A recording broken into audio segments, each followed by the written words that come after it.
Здравейте!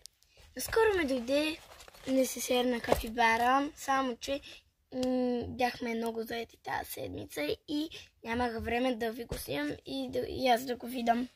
Всъщност аз имаме календарче на капибара, ето. Така, имам и гума на капибара, която ще си я взема от училище, ще я сложим тук и някои други неща. От несесера, но нека да ви показвам така. Това е чисто кафе, в това се закача, това е сигла. Само че е така. Това също е сигла отвътре. Това е стикерче. Това е ключодържател. Съм сложила от задния джоб. Той е ето така. Другия е с две отделения. Е така, две отделения. И тук отпред има още едно. Така. Сега, първото нещо е този коректор. Той не е към несесер, така че няма да ви го показвам толкова. Второто нещо са ето тези химикалки. Така да го кажем. Първото нещо, защото коректора не беше от несесера. Ето. Стикери имаше към него. Листчета.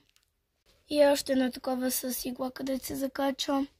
Сега ще го подредим. Първо в първото отделение слагаме коректора. Опа. Така. Сега слагаме листчетата. Тук, в другото отделение, пак определяме до него отделението, малкото не се слага да. После ще избираме една химикалка от тук и тая и я слагаме в предното така отделение, така да го кажем. Това също го прибираме тук. Така, готови сме с първото. Сега отзаде стикерите слагаме.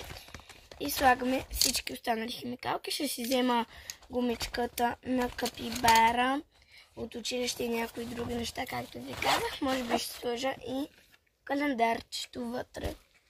И в училище ще си го изкарам, да. И това беше от мен. Чао!